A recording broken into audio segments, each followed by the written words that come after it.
Welcome, colleagues. It's really nice of you and generous of you to spend your evening with Barbara and I.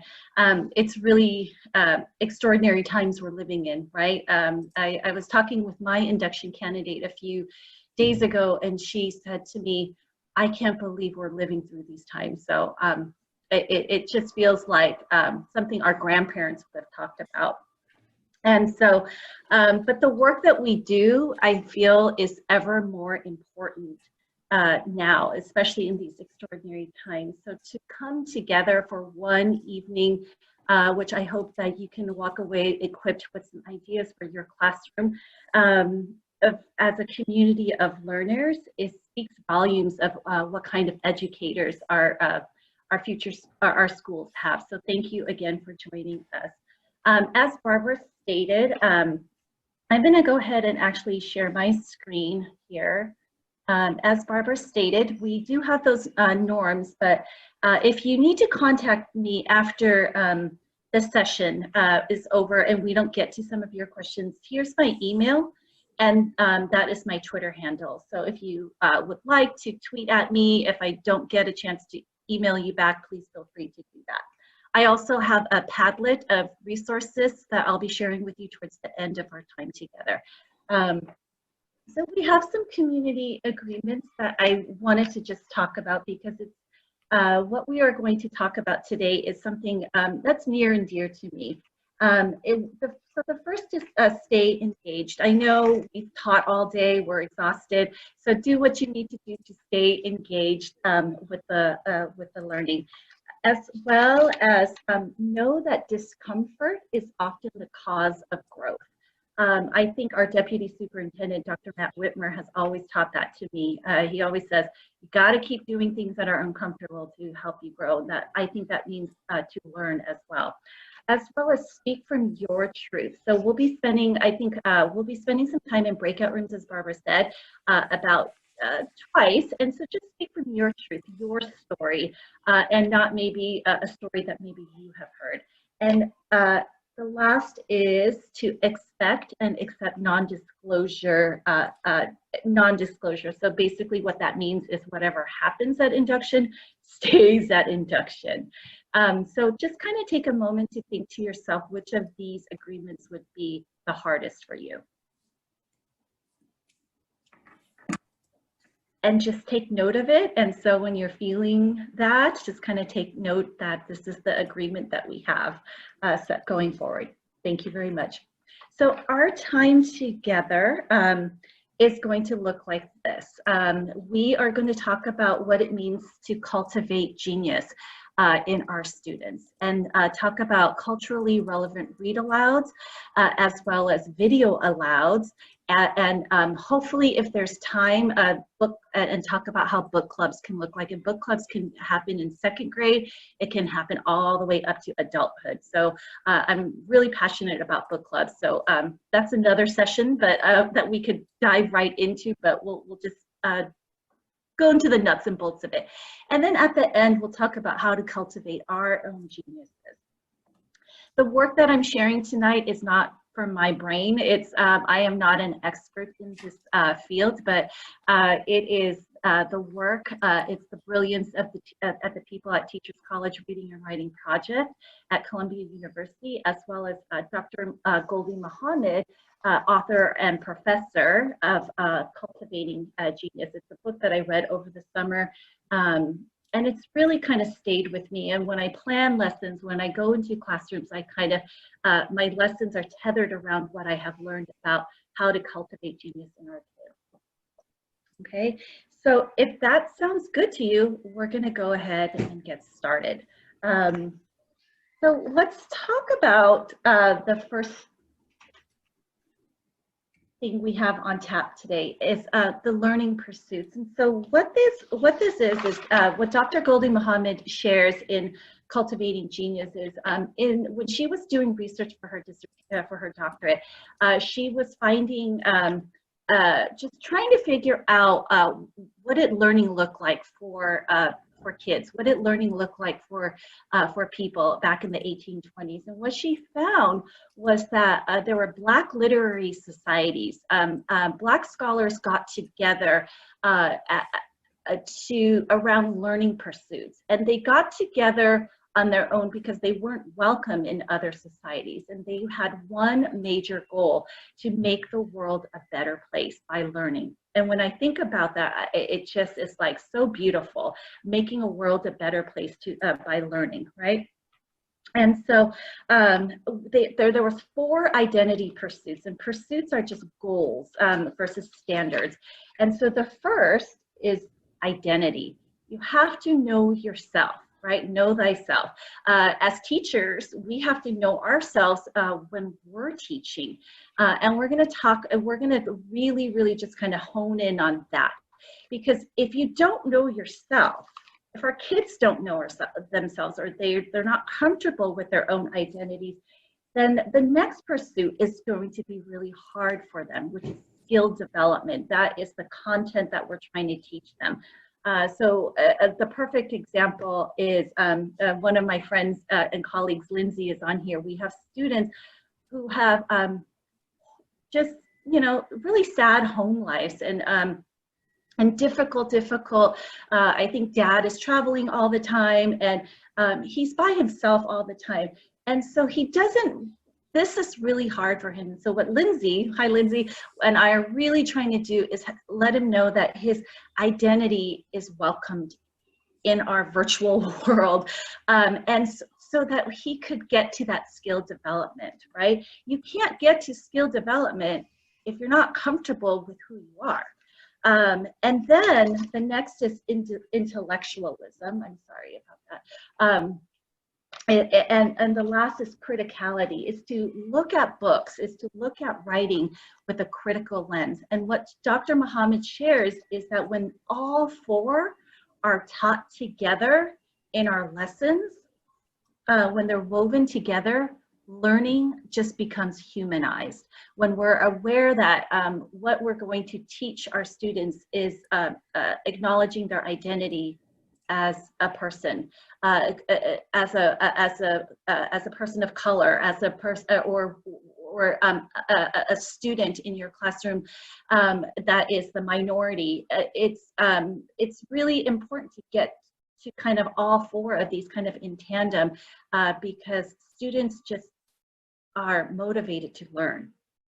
And so let's dive right into what we're going to focus on today. Again, we're going to focus on identity, how to use read alouds to develop students' identities, video alouds, and then last but not least, book clubs. So identity, as Dr. Muhammad says, it's complicated, it's fluid, it's not just, we're not just one way, right? Like my husband would, he'd be really surprised of who I am at work when I'm at home, because I'm a different person. I'm a little, I'm the same person on the inside, but just the way I am. And so we're not just one way. And so and it's fluid, it's ongoing, and it's changing. It's also defined, and this is what I share with students, it's defined as who we don't want to be, and we're going to we'll talk a little bit about that. So we can kind of look, like it's kind of normal. When I was in high school and I would look at the kids who made trouble, or the kids who were always getting suspended or whatnot, I was like, oh my gosh, I don't want to be like them. And so I focused, my identity was tethered around who I am, so who I am on the inside, and who my parents and my family raised me to be, as well as focusing on who I want to be, as well as and so this could be, who I want to be when I grow up. It could be our role models that we look after. So I wanted to be very much like my older sister growing up. I wanted to be very much like my older cousins growing up, because they were my role models. And so, as Dr. Muhammad says, you can't get to skill development without this identity work. And so what could that look like in our classrooms?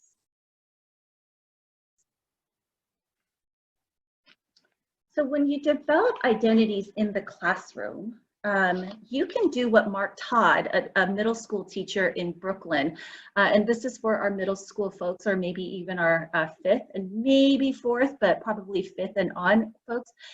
He created something called expression walls in developing his students' identities. Let me show you what that looks like. So when the pandemic happened, he had a Padlet, and he asked students each night, these were students in Brooklyn, New York, and so he asked students each night to take a picture outside of their windows and just kind of write down what they saw. And I know it's a little blurry to you, so I apologize, but some of his students were saying, when I look out the window on a sunny day and it's empty, this is what I see every day. Help is on the way. But then this was like at the beginning of the pandemic. But then as time goes on, you'll notice that his students began to feel a little bit more optimistic. We're all in this together, a rainbow after the rain. There will be so much people in the area, but now there is nobody. And so there's this beauty behind so their identities are trying to be optimistic. They're finding that beauty in their lives. So that's Mark Todd's expression walls. But you can also do what Pablo Wolf, author of the latest book, it's called Civically Engaged Classrooms. He uses poetry as a way to help develop identities. But let's talk about what we're going to do today in just a minute. In the intermediate grades, and I tried this with our 3rd through 5th grade students at Westhoff, we created something called identity webs. And those identity webs are, it's basically based off of author Sarah Ahmed's work from Being the Change. And she explained ever so eloquently, when the world hands you curriculum, like ever so more when a world hands us a curriculum. And I know that there is curriculum we have to get through. I know we have the mandates of our district, but when you're seeing kids disengage, when you're seeing kids not want to learn, it's time for us to pause and kind of think to ourselves, is the work that I'm asking children to do culturally relevant? Is it tapping into their identity? And so what I do with our 3rd through 5th graders is I tell the kids, you bring your identity with you everywhere you go. And we do that through read alouds as well as video alouds. So tonight, and book clubs. And so tonight, we're gonna focus on these 4 areas. Okay, so I just talked a lot at you, just kind of write into the chat box, like anything that you're processing.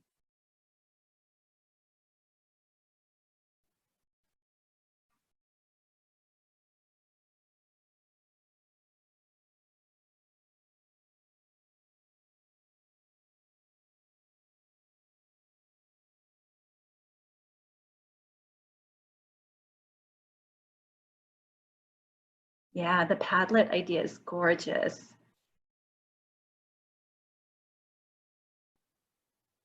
And Octavia, I can share with you the author, Mark Todd, the teacher. He actually has a Heinemann Facebook live teaching, and it's totally free, and you can watch it and you can hear how he kind of delivered that for our middle school teachers. Mm-hmm.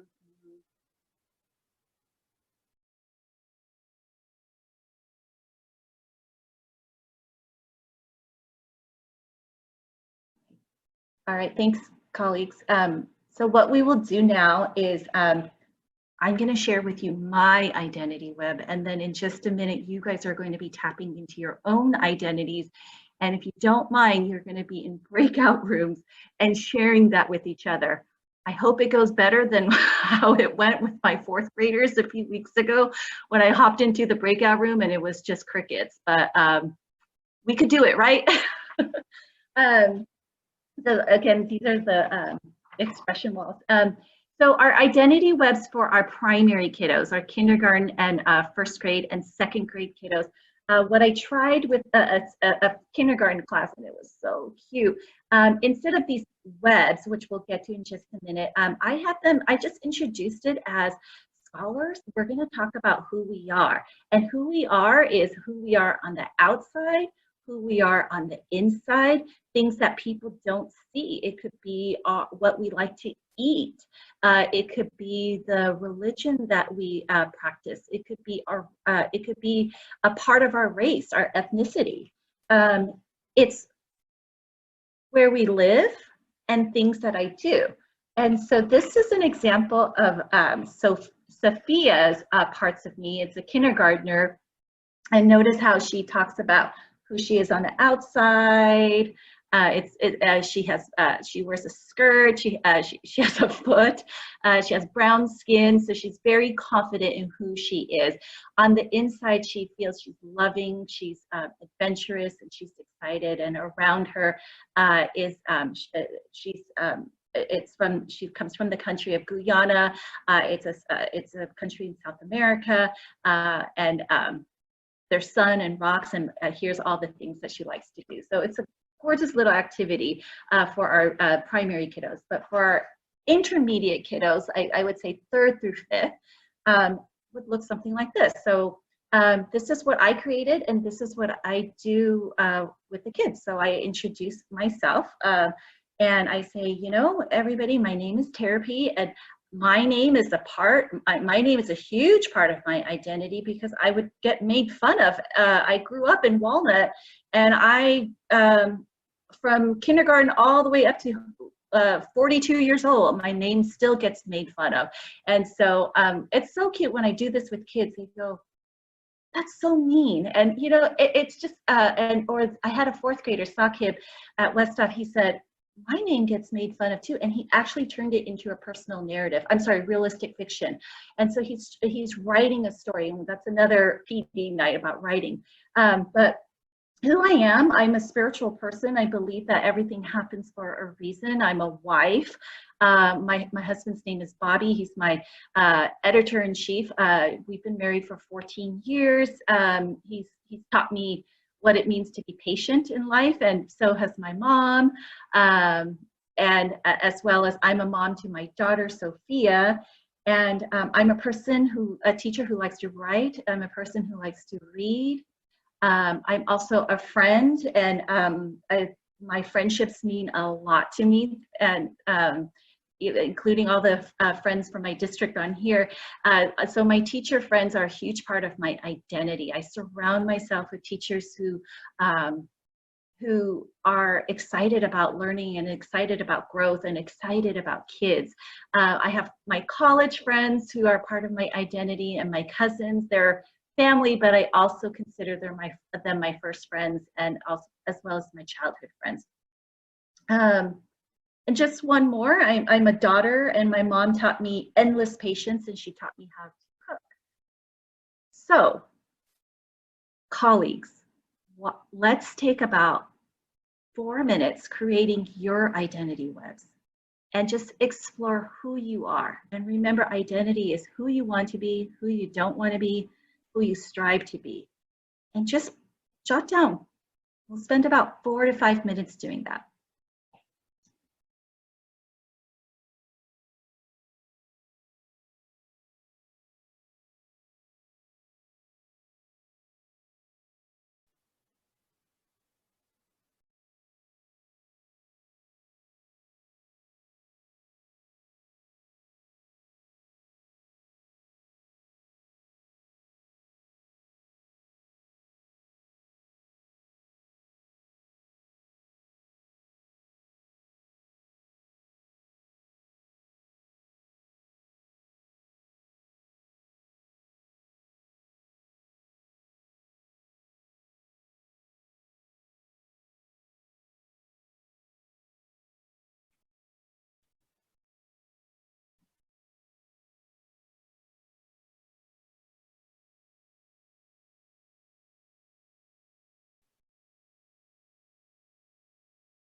Okay, and if you don't mind, just kind of wrap up the last piece of your identity, but not really, but for time's sake.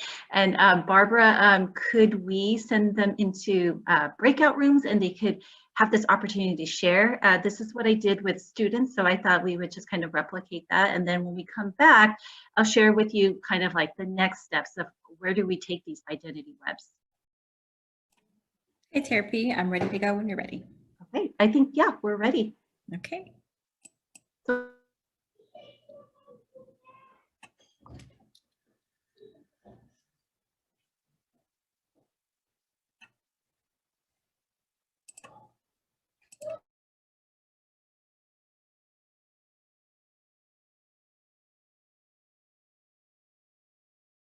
continue because I feel like it could break momentum. So sorry about that, folks. I hope that you guys got a chance to see how it could work with students and how it could look like inside of classrooms. So again, with our primary students, our kindergarten, first and second grade kiddos, an idea around building identity is to use that little quadrant of outside, inside, around, and things that you like to do. With our intermediate kiddos, it's the identity webs. Nancy Jackson had this gorgeous identity web where she had arrows pointing to parts of her life. So maybe towards the end, Nancy, you could share that with the whole group because it was so gorgeous.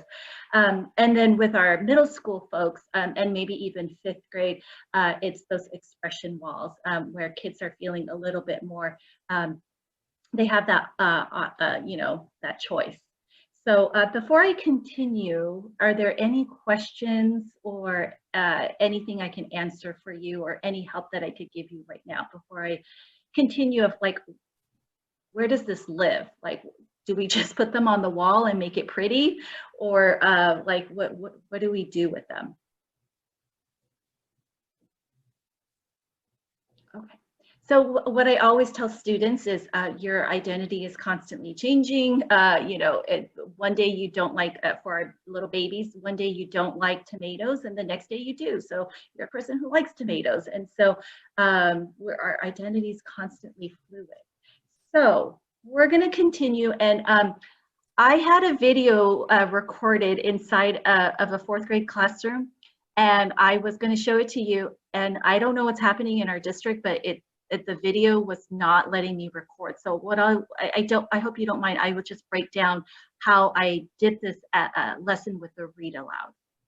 And so we'll just go ahead and continue.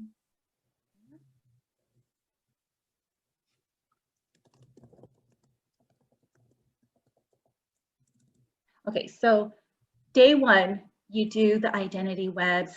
You have the kids talk to each other. You talk to them about how all their identities are accepted and appreciated inside our classrooms. And this is what makes America so beautiful. It's the different identities and different cultures that exist here. And so the next day, what I do is I pick a book for a read aloud. But before I share with you what I did, I want to talk to you about the benefits of read aloud, especially for our upper grade teachers, because our read aloud sometimes live inside kindergarten, second, maybe third grade students. But no, when I taught fourth, when I taught fifth, one of my favorite times of the day, my daughter's a fifth grade student at Collegewood Elementary, just a school down the street. And her favorite time of the day is when her teacher does a read aloud. So the benefits of read aloud, there's too many to name, but I really brainstormed last night. I'm like, okay, what could I share with my colleagues about read alouds? First of all, they're joyful, right? It's kind of that model of bedtime stories, and for our little babies who don't have that experience of parents who are working around the clock trying to survive in these times, they don't have somebody to read aloud to them. And so for a teacher to read aloud to them a beautiful book, it models for them that fluency, it builds community, it's a shared experience around a text. So therefore it's equitable. And the two things I want to emphasize tonight, there's more. The literacy literacy lens is all of this. But this social lens is what Dr. Rudine Sims has referred to as using books, read alouds, as windows and mirrors. And windows provides an entryway into the world of others.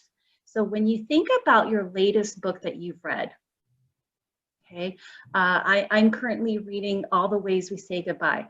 It's a window for me because I didn't live during World War I, and I didn't live during Nazi Germany. So it's a window for me to see what was happening. But also our books, as Dr. Rudine Sims, are books that that we read aloud to our kids and that live inside our classroom libraries should act as mirrors where they reflect one's own identity, one's own world. And here's the trick. If the books that we continuously read to them, to our students, is constantly a window where they just see themselves, it begins to kind of have this exaggerated sense of identity of one's culture is dominant over another. And likewise, if books just, no, I'm sorry, mirrors. I'm sorry about that, got it mixed around. So if the books that we choose to read are constantly mirrors for them, I see myself, yep, I know how the book is gonna go because it happened to me. It begins to have, students could potentially have an exaggerated sense of their identity. And so that's why we need to have this balance, right? And conversely, if books act as just windows, then students don't have this opportunity to have this like connection to the stories. And so I love this term windows and mirrors, and it's very, very effective because before I shared this with you colleagues, I wanted to make sure it works with first grade all the way up to fifth grade. Sorry, middle school teachers, our school goes only up till fifth grade. So, and kids can do this. Kids could do this work. So this is what I did. I did it with a fourth grade class. Okay, so the first day what does it say under Windows? It said provides a what? It provides an entryway into the world of others. Right, thank you.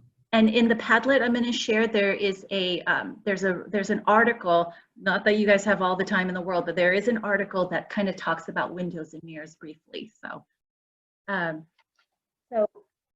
this is what I did with the fourth grade kids. I said to the kids, okay, it was a live Zoom session, but you could do this asynchronously too. You could video record yourself. And so I read this gorgeous book. It's called A Different Pond by Bao Phi. And for our 3rd through 5th grade teachers, all the way up to middle school, it's a story about a Vietnamese immigrant family who comes to Minnesota, and dad has to wake up in the middle of the night to go fish to get food for dinner because they don't have enough money to buy food. And so this is how he purchases food. So I read this story to the kids. So I said to the kids, I'm gonna read aloud to you. It's called A Different Pond.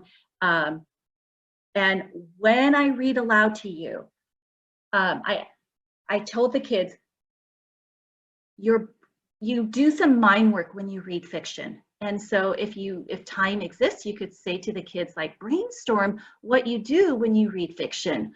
Great. Yeah, Samantha, I heard you say you think about the character. You're right, Kelsey, you probably think about the setting. Lindsay, you also think about problem and solution. You think about the plot, and you probably think about the theme. So when I read this, think about all this mind work, but also think what parts of the book was a mirror for you where you saw yourself, and what parts of the book were a window where you saw maybe how somebody else lived, and possibly what Dr. Rudine Sims calls a sliding door, where you see your identity, but you're not very comfortable with what you see about your identity. Is it a sliding door? And so this is what I say to the kids. Then I read aloud to them, And then I ask the kids to have like Post-it notes or their reader's notebook, and just stop and jot. Okay, what are you thinking about with the character? What are you thinking about the setting? Is this part a mirror? Is this part a window? So you have this kind of very systematic approach to this read aloud.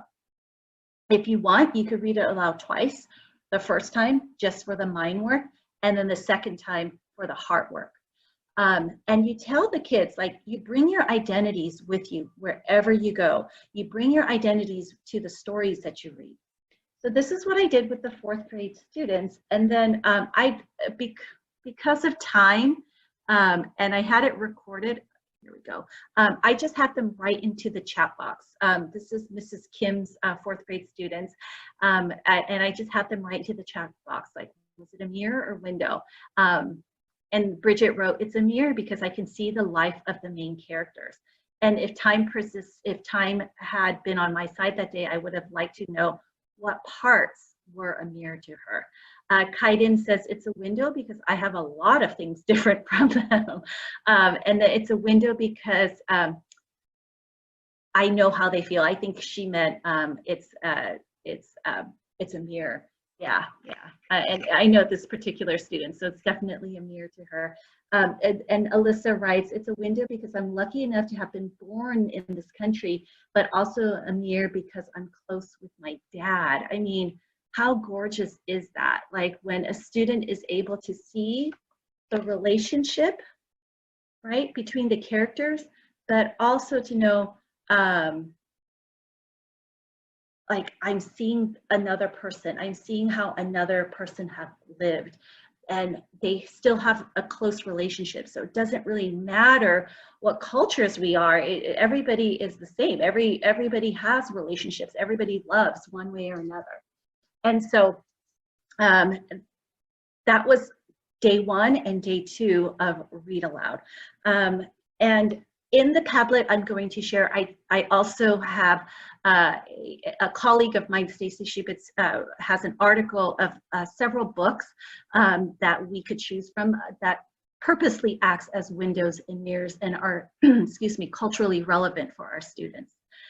Okay, so that's Read Aloud and how identity webs and the identity work that we do with our kids can go with Read Aloud.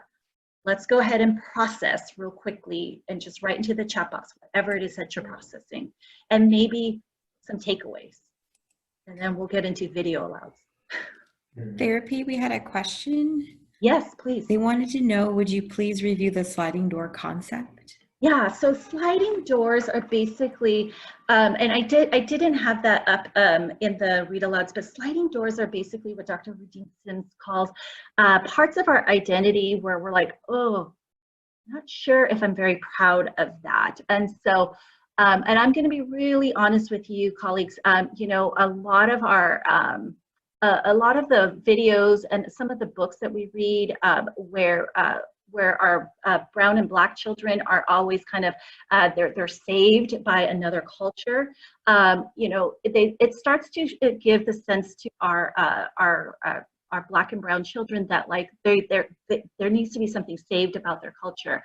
And so so books can act as sliding doors where it's like, wait, no, I don't need anybody to save me. So it's also like really important to pick those books that where we have characters that are culturally different to represent, like, guess what? It's okay. Like, or not it's okay, but it's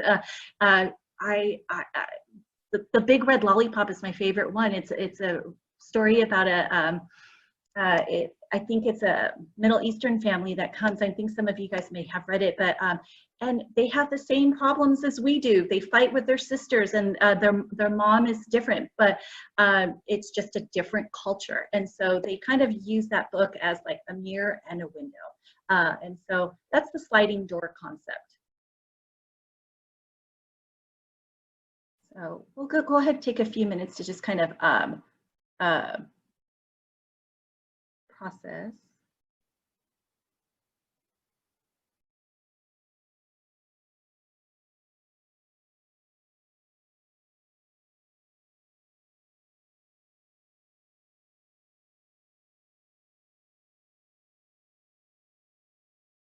Mhm. Yeah, that the term window is like, well, what could you be understanding about someone else's culture through this read aloud? Mhm.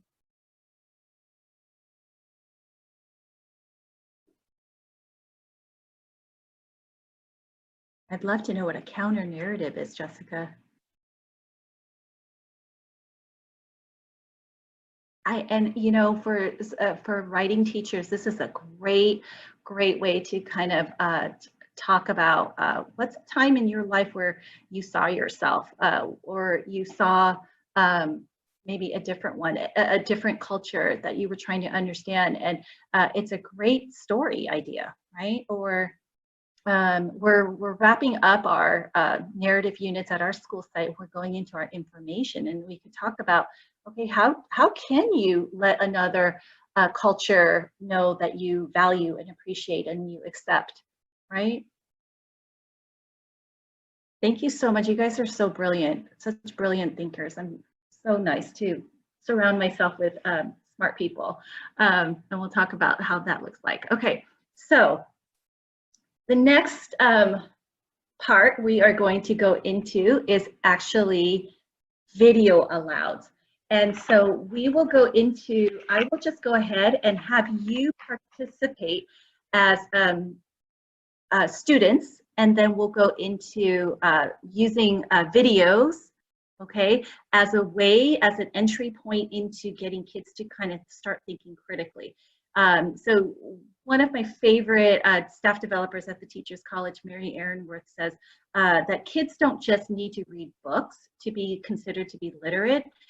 When they're reading, when they're looking at videos and watching videos, they're learning, they're listening, and so we can use videos as an entry point into higher level critical skills.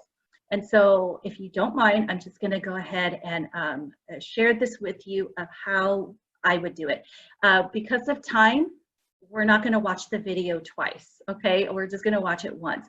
And so, what I'm going to ask you to do is I'm going to be pausing the video at certain points, and you might want to go get some Post-its, or if you have your a reading notebook next to you, just something to jot down. Please go ahead and have something to jot down, because it's something that we could be doing with our kids.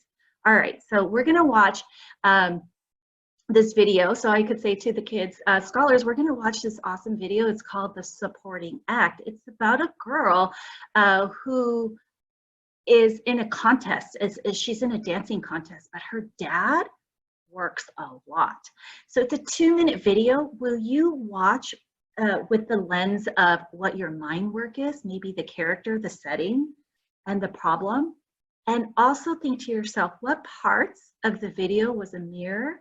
What parts of the video was a window? And maybe it was a sliding door for you, parts of your identity that you're not really sure about. All right, so I'm going to go ahead and share that video with you.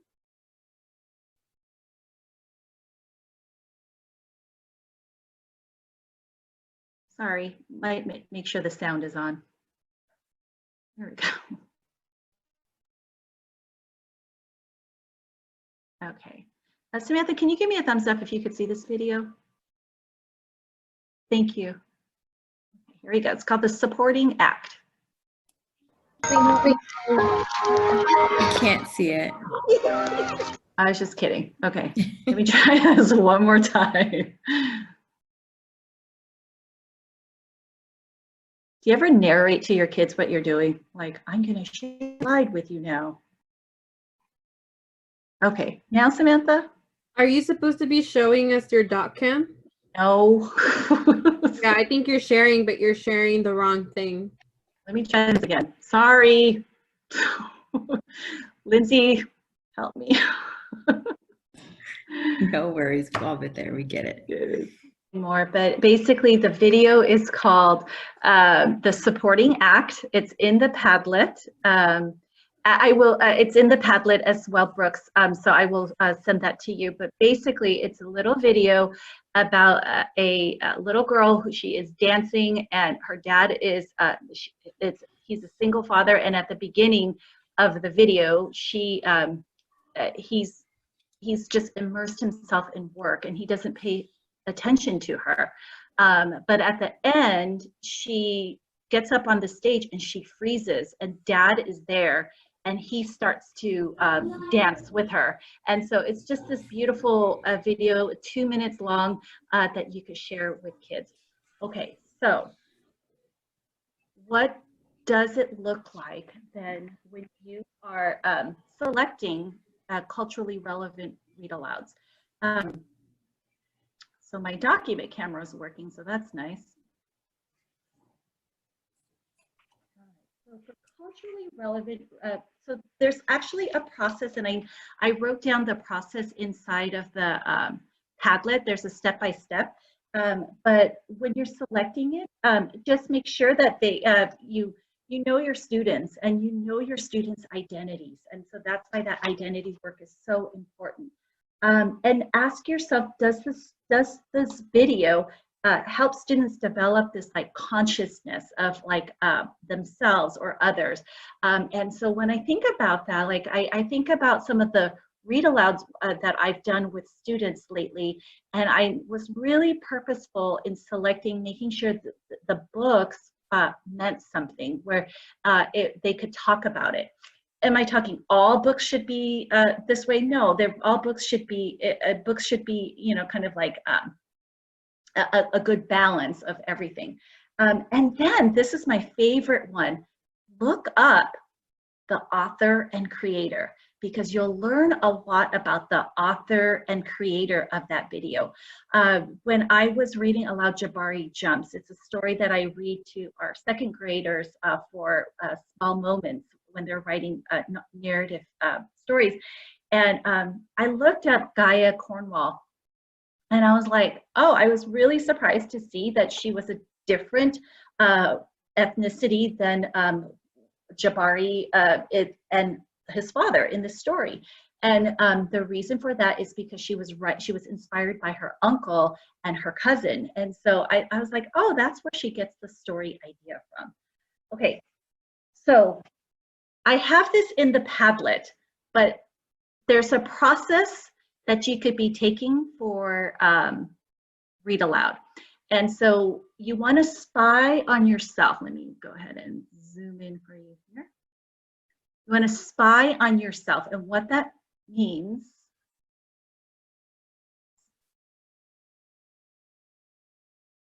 oh my gosh, hold on.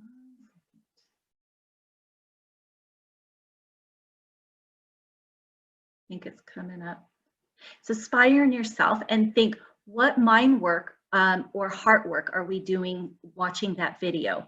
Opportunities for text to provide engagement, and then plan for pausing points. So as you plan as the teacher, you know, there's another one by Pixar, it's called, oh gosh, it's a little bird. It's so, so cute.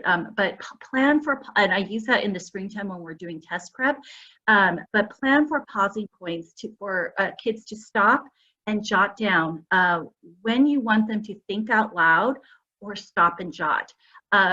In the classroom, it could be to each other, but at home, it could be just on a Post-it note, or if they have a brother or sister nearby, talk to them, or even just talk to their hand, but really, really encourage that oral language development with all students. And then, and so plan and your prompts for think out loud. So you know, you want to, don't just say like, okay, well, what is the story about? You could say, what's the relationship that's arising? What relationship, what kind of relationship does the character have with her father or with her, with each other? And so they can jot those down and plan for those prompts for students to talk to each other. Then you can do something called, so after that video aloud, then you could do something called grand conversations. And I have it in the Padlet too, what grand conversations are. And grand conversations are one mic and everybody is listening to that one person talk, okay?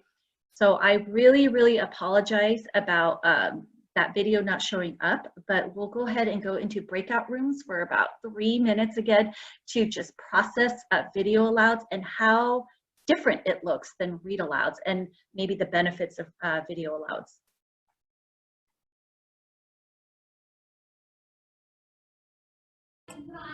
Okay, 5 minutes. Are you ready to go? Yeah. Okay.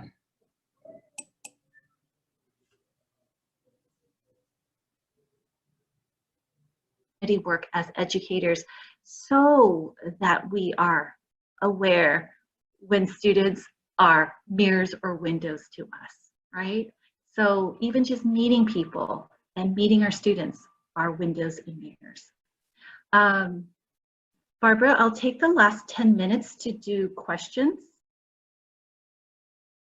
And if anybody wants to stay on, I know that maybe people don't feel comfortable asking questions in a whole group. Do you mind if we just kind of thank everybody and stay on for the last 10 minutes for questions? Oh, Nancy, I'm sorry. Go ahead. So I've heard a couple different people, you yourself included, clarify the sliding doors. And I was wondering if you could reiterate it with an example. Yeah, so an example of that, and I'll be really honest, is in this book right here, A Different Pond by Balfi. You know, the author doesn't come out and say they're poor, but they show it. And to me, it's a sliding door, because as an immigrant in Walnut, California, a pretty affluent area, my family was not well-to-do. My dad had to work a lot of hours just to pay the mortgage in Walnut. And so to me, I saw myself, and it was uncomfortable. But that sliding door part was a little uncomfortable, because it was a little trigger, like, oh my gosh, like this is what happened when I was growing up. And so sliding door is kind of meant to be like parts of my identity that I'm uncomfortable with. Thank you. Thank you. And then I know, Octavia, I'm going to get that Heinemann Facebook link to you. So if you could just stay on. But, you know, it was really generous of all of you to spend your evening with me. If you have any questions, those of you that work in my district, you know where to reach me. But everybody else, you got my email. I'll type it again. And we're in this together. We're going to get through this, okay? I just want to take a quick moment to say thank you so much for sharing with us today your presentation on culturally responsive read alouds, and for everyone joining us today and partaking in this professional development. We truly appreciate it. We do have more opportunities scheduled for you to participate in the coming months. So please look forward to those emails to let you know about the sessions and the days and the times that will be happening later on in November as well as December. So thank you, Therapy. We truly appreciate it. Thank you. Thanks, everybody. You guys are rock stars. We could do this. Are there any more questions for Therapy?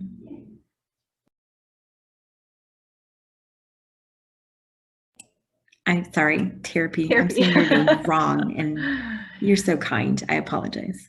That's okay.